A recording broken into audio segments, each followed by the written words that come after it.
was a stormy night in Estes Park. Black clouds covered the moon, and thunder rolled across the mountains like a warning. The Stanley Hotel stood in silence, its long white frame glowing under brief flashes of lightning. Daniel arrived late, suitcase in hand, the echo of his shoes on the lobby floor strangely louder than they should have been. He noticed the chandelier above swaying slightly, though there was no wind inside. His room, 412, was on the 4th floor. The hallway stretched unnaturally long, with old patterned carpet that smelled faintly of dust and age. When he unlocked the door, the room felt colder than the hallway. The bed was neatly made, the lamps warm, but the air carried a damp chill, as if someone had left the window open. Daniel set his bags down and walked toward the curtains. As thunder cracked outside, he swore he saw a figure in the courtyard below. A tall man, perfectly still, wearing a black suit. For a heartbeat, their eyes met, or would have if the man had eyes. Daniel blinked, and the figure was gone. He shut the curtains quickly, trying to laugh it off.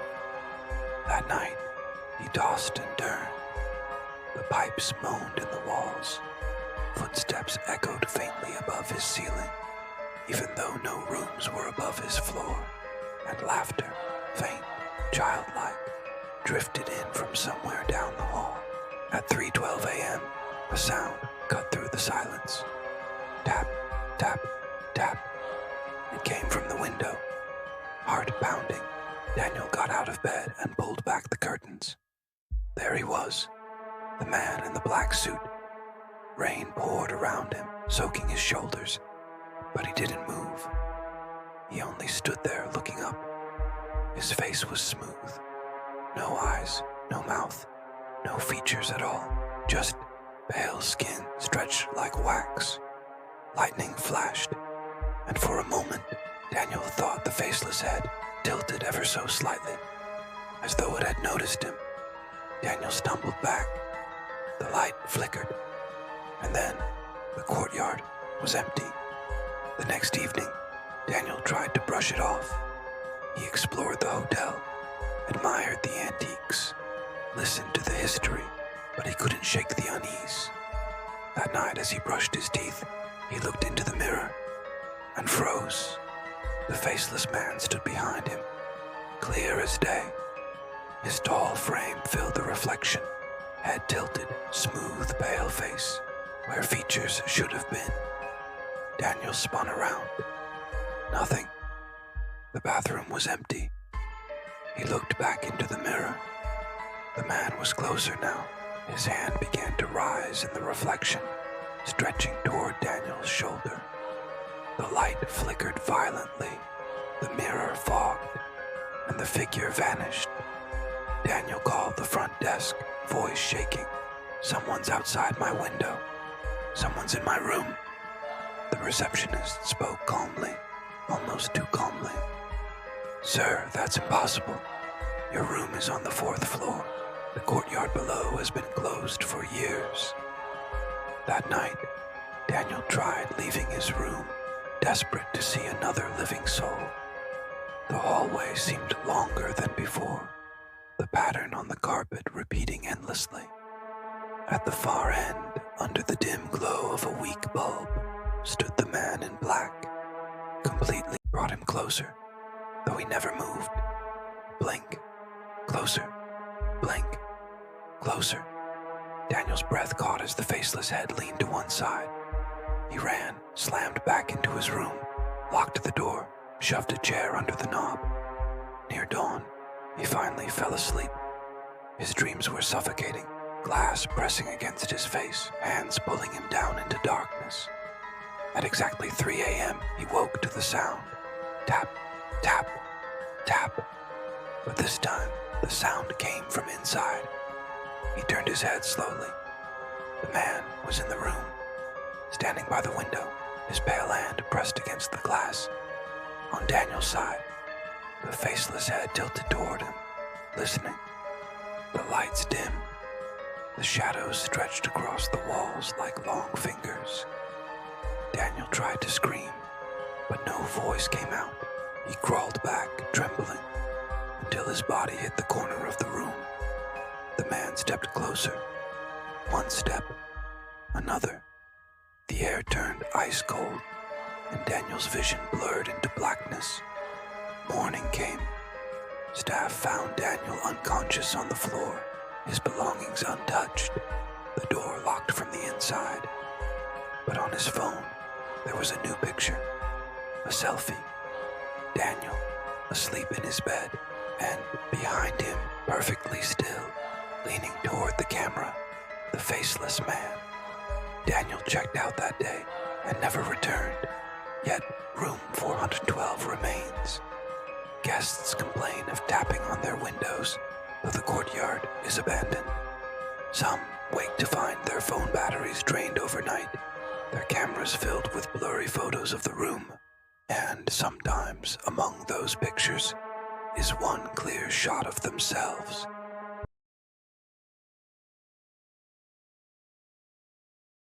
It was night on Alcatraz Island. The wind howled across the black water, waves crashing against the rocks with a hollow roar. The prison stood like a fortress, abandoned, but not silent. The old steel bars rattled in the wind, and the halls carried an echo that didn't belong to the living.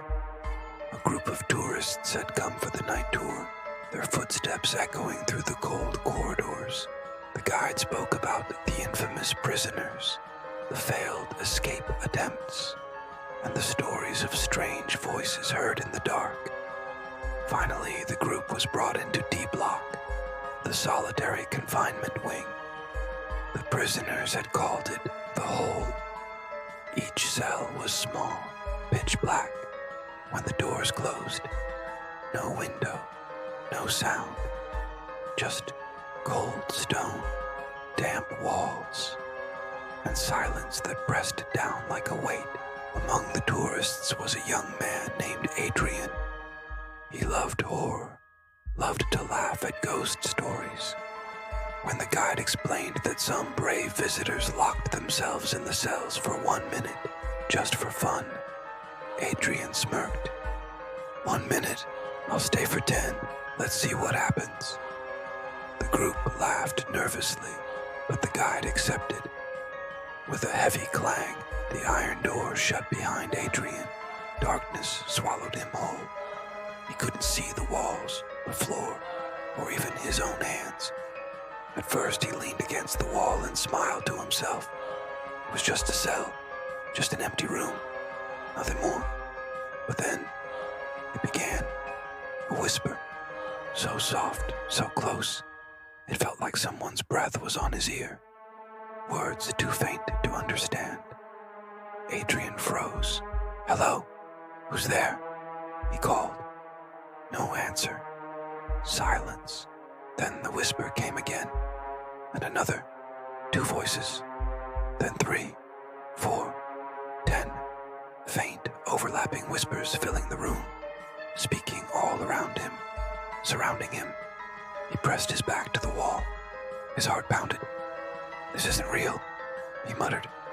But when he reached out, the wall felt damp, as if wet with seawater. And then, something cold touched his hand. He yanked it back with a gasp. The whispers grew louder.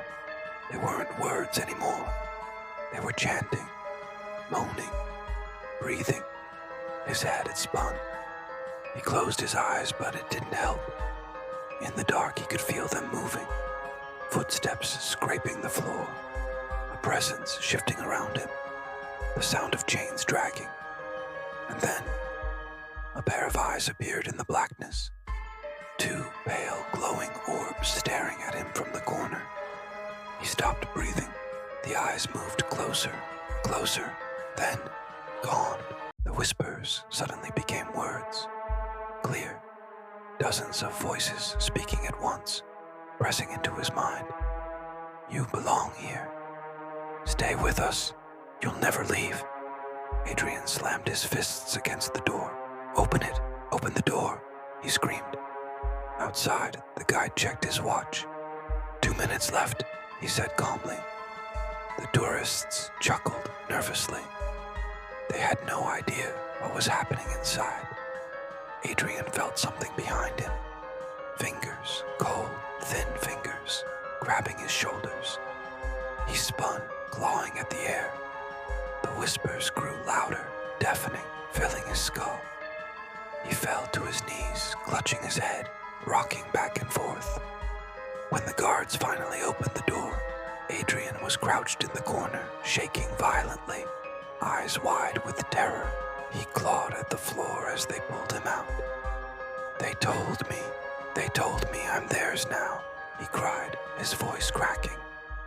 For the rest of the tour, Adrian didn't speak. He just stared at the ground, lips trembling, whispering to himself over and over, "I don't belong here. I don't belong here." But some of the other tourists swore that as they walked past the cells, they heard a second voice whispering along with him. And now, they say that at night, if you stand near cell 12 in D block, you'll hear it too. The faint whispers of dozens of prisoners, and one terrified young man's voice begging from the darkness, "Please, let me out."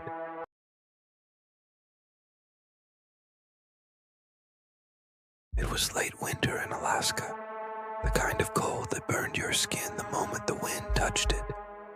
The highway stretched endlessly through the snow, nothing but pine trees and white silence on either side. Snow was falling heavier than forecasted, and by nightfall the storm had swallowed everything. Thomas gripped the steering wheel, his truck swerving slightly as the wind pushed against it. His headlights cut through sheets of snow, but the road was barely visible. He glanced at the gas gauge, lower than he'd hoped. He cursed under his breath. He hadn't seen another car for miles, and the nearest town was still hours away. The storm worsened. Snow pounded the windshield. Then, through the white haze, something appeared up ahead. A dark shape, long, tall.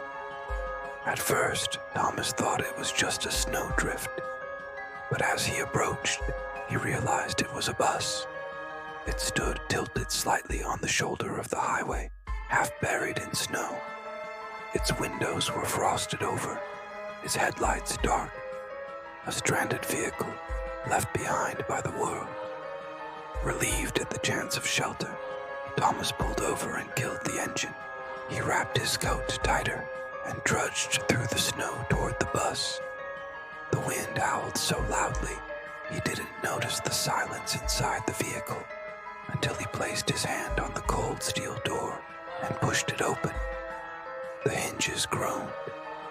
The inside of the bus was dim, only lit by his flashlight, and then his breath caught in his throat. The seats weren't empty. Dozens of passengers sat perfectly still, lined up in the rows, their bodies covered in frost, faces pale, eyes open but glazed over. They were dressed in old coats, scarves, and hats, as if they'd been frozen in place decades ago. Some leaned against the windows, others clutched their bags tightly, but none moved. Thomas stumbled back. He almost fled right then, but the storm outside screamed so violently that he forced himself further inside. "Hello?" he called, his voice shaky. No answer, just silence. He sat near the front, trying to convince himself that what he saw were mannequins, maybe some old abandoned tourist attraction. He turned off his flashlight, closed his eyes, and tried to rest, but then he heard it. A faint breath, slow, icy, coming from deeper in the bus. He opened his eyes. One of the passengers, a man with frost covering his beard, had turned his head, just slightly. His eyes were no longer glazed, but focused directly on Thomas. Thomas froze. His flashlight trembled in his hand. He turned it on again, sweeping the beam down the aisle. The other passengers' heads began to shift, slowly, creakingly, all of them turning to face him, their eyes blinking, their lips parting as if to speak, but only a hollow gasp escaped, a breath so cold it fogged the air. Thomas bolted for the door, but when he yanked it open, the storm outside roared even louder, the snow now so thick he couldn't see the road. His truck was already half buried. Behind him, the bus creaked. He turned. The passengers were standing now, rows of frost-covered figures slowly stepping into the aisle, their movements stiff, jerky, like ice cracking in slow motion. One woman opened her mouth. Frost spilled out as she whispered, "Stay." Another passenger's hand twitched violently before slamming against the window, leaving a smear of frost and condensation. One by one, pale hands began pressing against the glass. Thomas scrambled back outside, stumbling through the snow toward his truck. His boots slipped, his breath came in ragged gasps. He yanked the door open, dove inside, and twisted the ignition. The engine groaned but wouldn't start. He slammed his fist against the wheel. "Come on." He looked up. The passengers were standing in the snow now, dozens of them, their frozen bodies swaying, eyes fixed on him. They were moving closer, their steps slow but steady, dragging through the snow. Frost clung to their faces, their mouths hanging open in silence. Thomas tried the engine again. Nothing. He grabbed his phone. No signal. His breath fogged the glass as he sat there, shaking, watching them come closer. And then, tap, tap, tap. Hands pressed against his truck windows, frosty fingers smearing the glass, faces leaning close, eyes staring in. His flashlight fell to the floor as his hands shook uncontrollably. He shut his eyes, praying it wasn't real. When he opened them, the figures were gone. The windows were fogged from the inside. The next morning, when the storm had passed, Highway Patrol found Thomas's truck abandoned on the side of the road. His footprints ended at the door of the bus, but there were no prints returning. The bus itself was empty. No passengers, no frost, just dust and broken seats. But the patrol officers said one strange thing. The inside of the truck windows were covered with handprints, dozens of them, all frozen into the glass, with a pale, featureless face watching from behind.